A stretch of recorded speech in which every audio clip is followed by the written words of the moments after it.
Dan tentu saya pasti memahami kawan-kawan dan saudara semuanya ingin bertanya kepada saya.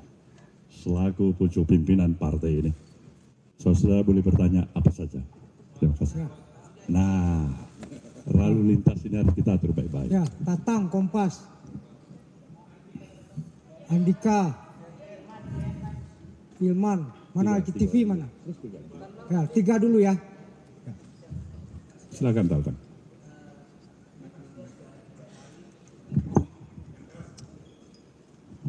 Siap. Mohon izin Pak Surya dan jajaran elit Partai Nasdem. Mohon izin bertanya Pak Surya, ini sudah kali kedua Sekjen Partai Nasdem, yang pertama dulu Rio Capella dan sekarang Pak Joni Plate terlibat dalam pusaran korupsi. Apa evaluasi ke depan Pak yang akan dilakukan? Yang kedua adalah bagaimana setelah kasus Pak Joni Plate ini hubungan antara teman-teman Nasdem dengan Istana akan seperti apa Pak? Itu aja, terima kasih. Baiklah. Silakan. Selamat sore, Andi dari Kata Data. Dari? Kata Data Pak. Katadata.co.id. Ada 2 pertanyaan. Pertama, tadi siang Kejagung bilang bahwa akan mengusut kasus ini, aliran dananya ke parpol. Nah, dari tanggapan Pak Surya Paloh sendiri menanggapi strategi Kejagung itu seperti apa? Dan yang kedua, tadi siang juga Bang Faldo bilang bahwa jabatan Menkominfo akan digantikan oleh PLT. Berarti kan melihat lebih jauhnya bakal ada pergantian pemain nih di kabinet. Dari Nasdem sendiri apakah akan menyajikan atau mesuguhkan nama baru ke Presiden untuk menggantikan Pak Joni, atau seperti apa strategi ke depan untuk masih ada dalam kabinet? Ya, Ilman Pak dari IDN Times. Izin Pak, terkait dengan kasus ini, Pak Surya beberapa tahun lalu pernah menyatakan kalau misalkan ada kader yang terlibat kasus korupsi, lebih baik Partai Nasdem buat apa dipertahankan gitu Pak. Nah, apakah sekarang masih berlaku seperti itu? Kemudian ini kan kemungkinan Pak Joni akan direshuffle Pak. Nah itu jumlah menteri dari Nasdem apakah akan berkurang atau tetap itu Pak? Dan apakah akan ada bantuan hukum untuk Pak Joni? Terima kasih Pak. Baik. Jadi ada 2 peristiwa. Dua-dua sekjen. Yang satu kasus 200 juta rupiah. Dia masuk tahanan untuk sekian tahun. Kasus gratifikasi. Dia telah menyelesaikan kewajibannya. Dan sekarang menjadi warga negara bebas. Yang kedua, Joni Plate. Terserah pendalaman pembuktian yang mungkin lebih dalam nanti. Tapi hari ini saya simak baik-baik keterangan daripada kampus Pankum. Ada pengakuan yang menyatakan dia meminta agar diberikan 500 juta untuk anak-anak setiap bulannya.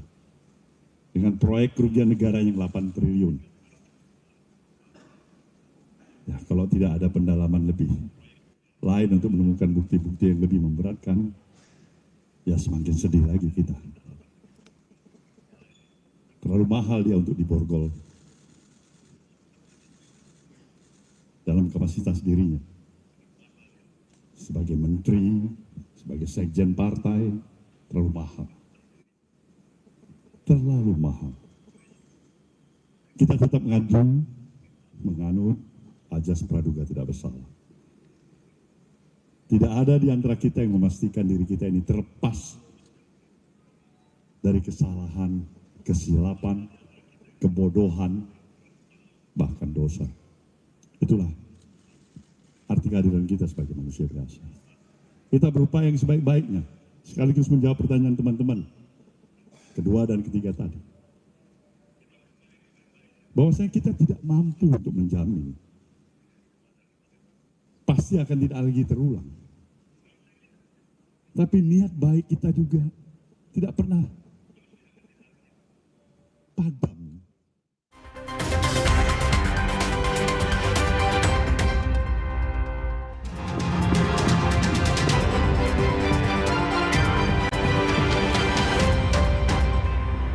Dugaan penipuan berkedok asmara alias love scam dari balik jeruji lapas menyeruak. Nyari-nyari dulu bang Facebook, seminggu 2 minggu kita pacarin, kita ajak video call, kita rekam, kita kirim ke dia, kita ancam gitu doang. Ganteng banget, dia masih muda pakai seragam polisi gitu. Terus tiba-tiba dia video call. Kejahatan profile cloning ini dilakukan oleh narapidana. Sasaran, Rabu 17 Mei, pukul 10:30 malam di Kompas TV. Sebelum aktivitas seharian di sekolah, Aqua dulu.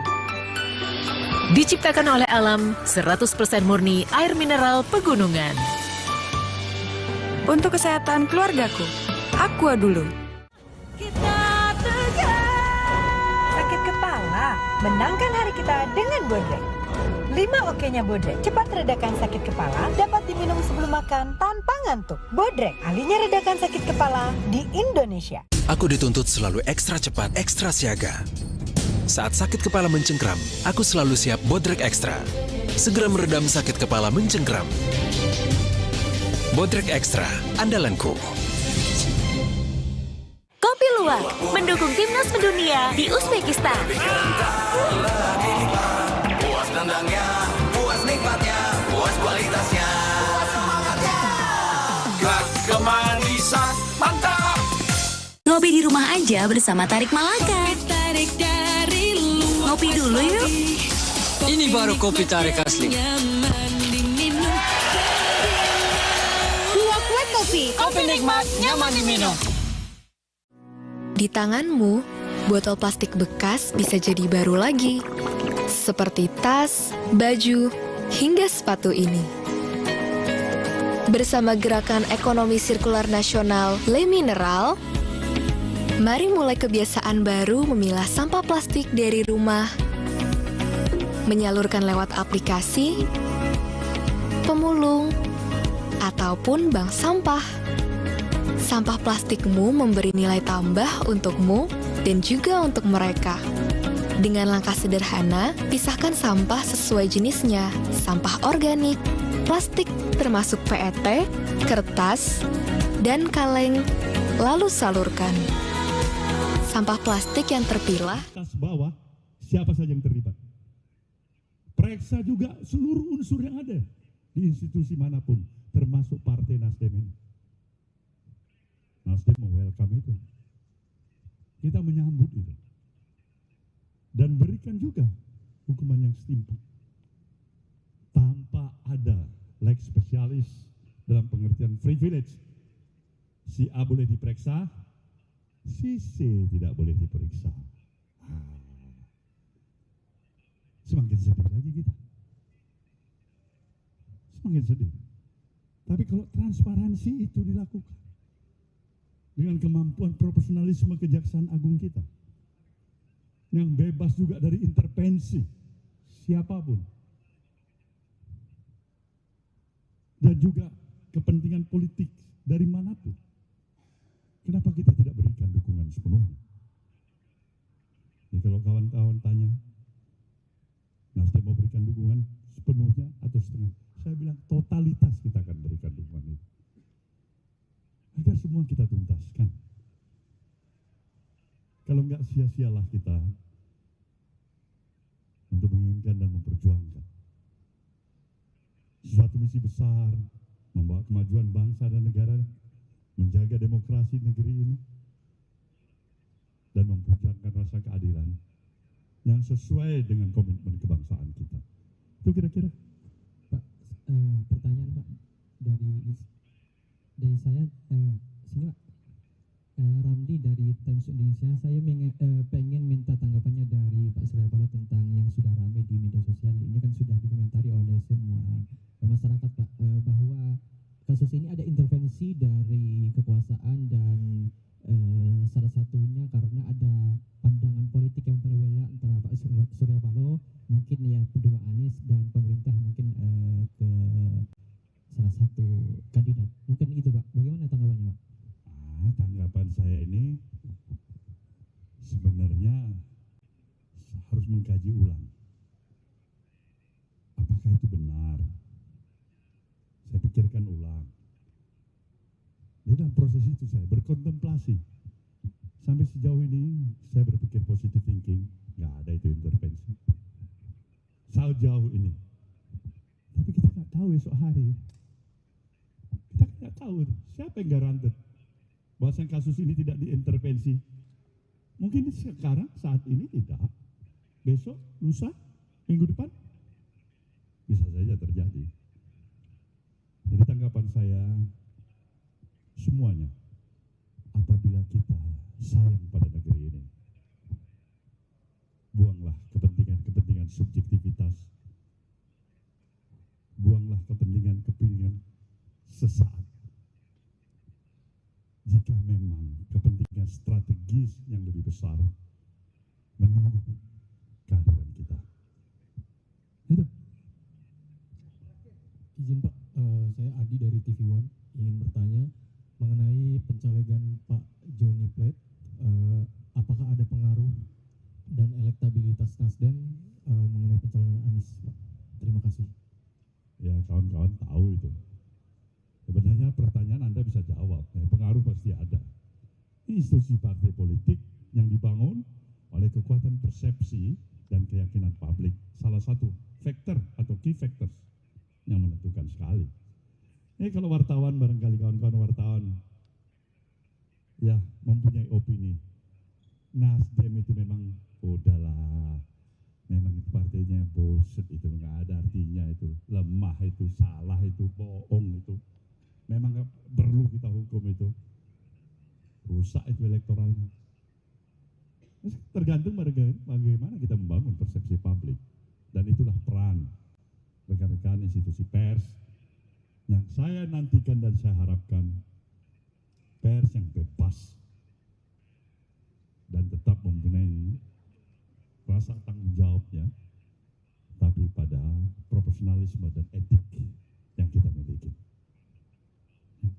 Bapak izin sedikit lagi, Bapak mau tanya, saya Rumondang dari Detikom, mau tanya soal apakah sebelumnya Pak Plate pernah mengajukan untuk mundur dari Menkominfo sebelum ini. Kemudian soal pencalekan Pak Plate yang sudah berjalan, apakah pendaftarannya ditarik atau seperti apa? Kemudian tadi soal bantuan hukum kepada Pak Plate terkait hal ini seperti apa? Terima kasih. Pertama, sebagai sekretaris jenderal dan saya dalam kapasitas sebagai ketua umum, tentu saya wajib mendalami kasus ini. Toh ini sudah cukup menjadi konsumsi publik dan berapa waktu. Joni juga sudah periksa berapa kali. Pertanyaan saya sederhana. Bung tahu, saya ketua umum di sini menyerahkan semua energi dan idealisme saya, waktu dan tenaga pikiran saya. Saya tidak mempunyai interest apapun untuk duduk dalam suprastruktur kekuasaan dan pemerintahan. Saya ingin mengabdikan diri saya untuk membangun negeri ini. Satu hal yang saya minta dari Anda, jujurlah, Anda ada terlibat atau tidak? Hal yang prinsipil sekali. Kalau ada urusan tetek bengek, saya nggak campurin itu. Hal yang prinsipil, dia menyatakan nggak ada. Itu yang pertama. Maka saya confident untuk dia sebenarnya tidak terseret dalam situasi seperti apa yang dialami oleh dirinya hari ini, yang di Borgol tadi. Saya membayangkan bukan hanya anaknya, istrinya, cucunya. Itu barangkali yang menyentuh rasa human hati saya. Tapi itulah konsekuensi yang juga harus dibayar olehnya. Kedua, mengenai masalah pencalekan. Ini kita akan konsultasikan dengan KPU. Kalau memang KPU menyatakan oke, kita masih mengadu ajas presumption of innocence. Praduga tidak bersalah. Jelas itu. Yang ketiga, bantuan hukum wajib. Kawan-kawan di luar partai aja kalau memang minta bantuan hukum kita kasih. Apalagi sekretaris jenderal partai ini. Kewajiban kita untuk memberikannya. Baik, kawan-kawan semuanya. Satu, Pak. Selamat sore, terima kasih.